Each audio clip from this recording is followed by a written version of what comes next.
발언도 들어보겠습니다. 국민의 생명과 안전을 지켜야 될 국가가 국민이 위협받을 때, 또 국민이 보호받아야 할 때 그 자리에 있지 못했습니다. 국정의 최고 책임자로서 국민들의 생명과 안전을 지켜야 될 정부의 책임을 다하지 못했던 점에 대해서, 그리고 그로 인해서 많은 사람들이 유명을 달리한 점에 대해서 공식적으로 정부를 대표해서 사죄의 말씀을 드립니다.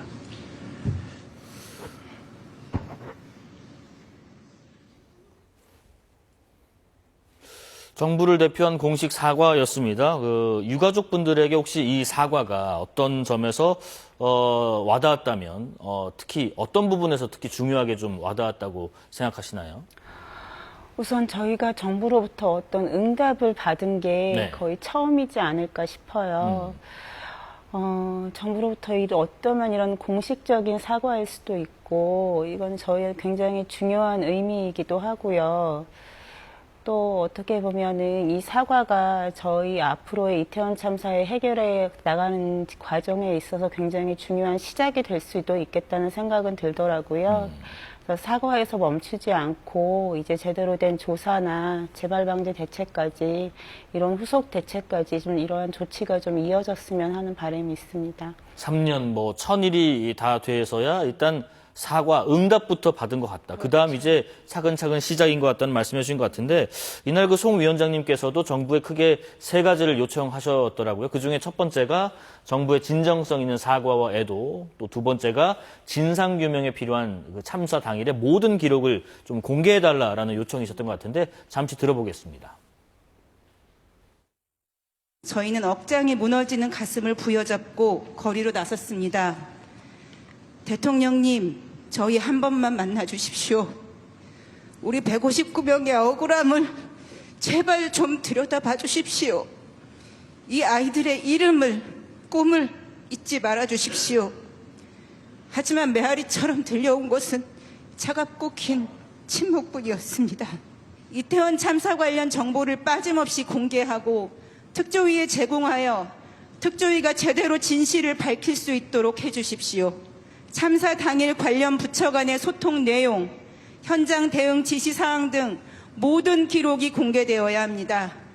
진실 규명이야말로 희생된 아이들, 우리 가족들의 명예를 지키는 최소한의 방법입니다.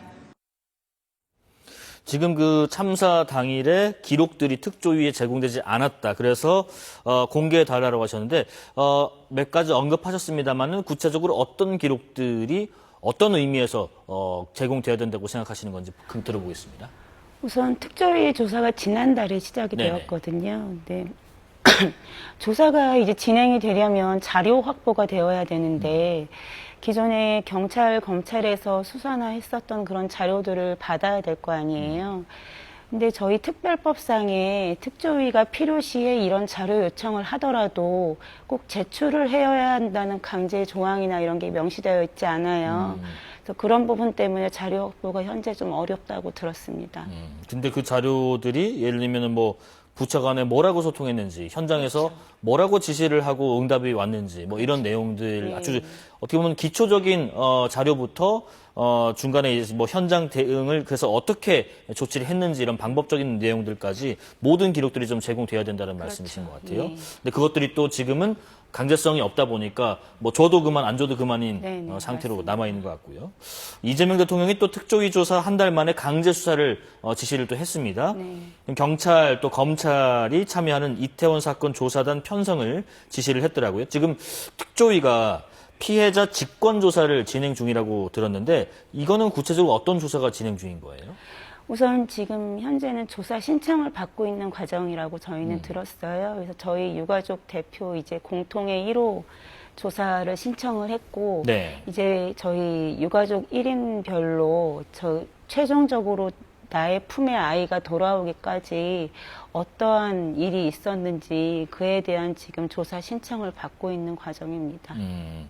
관련인들에 대한 지금 재판 진행 상황도 있는데 예를 들면 이임재 전 용산경찰서장은 1심에서 금고 3년형을 선고받았고 박희영 용산구청장과 김광호 전 서울경찰청장 등은 1심에서 무죄를 받았습니다.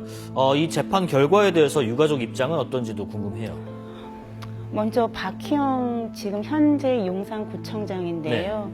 근데 아무래도 이태원 지역에 이제 관할 구청장이시잖아요. 근데 이 안에서 일어난 안전사고에 대해서 어떠한 책임도 없다라는 게 기본적으로 상식적으로 잘 이해가 되지 않습니다. 그래서 항소심에는 지금보다 좀 다른 결과가 나오기를 저희는 기대를 하고 있고요. 네.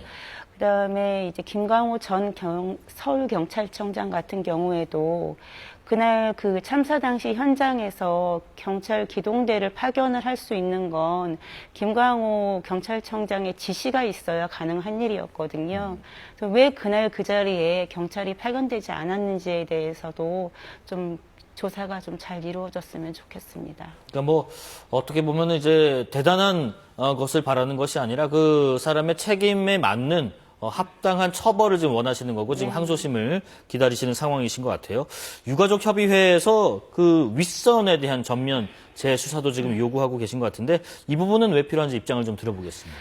우선은 그날 경찰 배치나 이런 인력 구성 이런 걸 봤을 때 경찰이 배치가 안 된 건 아니거든요. 근데 이날 경찰 배치가 된 게 안전관리를 위한 게 아니라 마약이나 이러한 범죄 예방을 위해서 경찰들이 배치가 주로 됐단 말이에요. 네. 뭐 이에 대해서 누가 어떤 지시가 있었는지 저희는 궁금한 것이고 또 용산구에 아시다시피 2022년에 대통령실이 이전이 되었습니다. 그렇기 때문에 이 대통령실 이전으로 인해서 용산구 안에 어떤 행정부처들, 경찰, 소방, 뭐 여러 가지 구청도 마찬가지고요. 이런 기관들이 이날 현장에서의 대응에 어떠한 연관성이 있는지 이거에 대한 것도 저희는 알고 싶은 것이고 또 이러한 부분을 조사를 하려면 어떻게 보면 좀 윗선의 권한을 갖고 있는 분들 그런 쪽들의 조사가 필요하다고 생각합니다. 그러니까 뭐 대단히 복잡한 논쟁적인 일들에 대한 윗선 조사를 요구하는 것이 아니라 그냥 단순하게 당시 안전관리에 있어서 어떤 지시가 분명히 내려갔는지 또 그 당시에 이제 용산 이전과 관련해서도 어떤 노드가 걸리진 않은지 여러 가지 그냥 어떻게 보면 기본적인 부분들에 대한 윗선 조사를 요구하시는 것 같아요. 한편 지금 이런 얘기 있습니다. 지금 제가 오프닝에서도 설명드렸습니다마는 유족분들 또 피해자분들을 향한 모욕이랄지 명예훼손이랄지 이런 2차 가해 문제도 좀 심각하다고 들었는데 이게 어느 정도인지 좀 방송에서 가능한 범위 내에서 좀 말씀을 해주실까요? 우선 저희 같은 유가족은 네. 이 참사를 당했다는 사실 자체로도 굉장히 어떻게 보면 힘든 상황이기는 해요. 그런데 이제 저희 같은 사람들을 대놓고 비난하거나 잘못된 사실들로 인해서 좀 모욕하거나 이런 일이 자꾸 발생을 하게 되면 물론 저희도 억울한 마음에 신고를 하고 싶고 처벌을 받게 하고 싶지만 그 절차가 굉장히 복잡합니다. 그래서 22년 그 당시에 일어났었던 그런 2차 가해에 대해서도 정작 처벌은 최근에 났어요. 근데 그 처벌의 내용도 굉장히 가벼운 처벌입니다. 네. 또 한 가지 문제가 되는 건 외부에서 이런 어떤 사회적인 어떤 분위기라고 할까요? 이런 시각 자체가 이런 참사 피해자들을 향해서 굉장히 비난을 하거나 좋지 않은 시각으로 본다라는 느낌이 있으면 저희는 어떤 더 움츠릴 수밖에 없는 거거든요. 저희가 억울한 점이 있거나 궁금한 점이 있거나 이야기를 하고 싶어도 목소리를 더 낼 수가 없는 그런 상황으로 바뀌게 되기도 하고요. 예. 자꾸 움츠리죠. 사실 뭐 그런 연장선에서 오늘 이 자리에 나오시는 것도 굉장히 좀 고민이 필요할 것 같다는 생각도 듭니다. 협의회를 그래도 대표해서 꼭 전하고 싶은 말씀이 있다면 어떤 것일지 좀 들어보겠습니다. 이제 저희 특조위의 조사가 막 시작한 단계라서요. 여러 자료 확보가 중요한 시기이기는 한데 그날 현장에 있었던 목격자나 생존 피해자분들의 증언이 꼭 필요합니다. 그래서 많이 힘드시겠지만 용기를 좀 내주십사 부탁드리고 또 시민 여러분들이 좀 지속적인 관심과 저희와 함께 연대를 해주시면 조사를 하는 데 있어서 굉장히 큰 힘이 되리라 생각합니다. 이거 역시 되게 뭐 복잡한 내용들이 아니네요. 목격자분들의 좀 적극적인 증언을 해주십사 하는 바람, 또 지속적인 관심, 그렇죠. 그런 관심이 이제 아까 말씀드린 어떤 2차 가해적인 좀 악의적인 관심이 아니라 이런 부분들이 왜 협의회를 꾸리고 이렇게 1000일 넘게 어떻게 보면 좀 투쟁 아닌 투쟁을 벌이고 계신지 그런 부분들에 대한 관심을 좀 더 많이 기울여 달라는 말씀이신 것 같습니다. 여기까지 들어보겠습니다. 자, 이채원 참사 유가족 협의회 송혜진 운영위원장과 관련 말씀 나눠봤습니다. 고맙습니다. 7월 28일 월요일 사사건건은 여기까지입니다. 시청해주신 여러분 고맙습니다.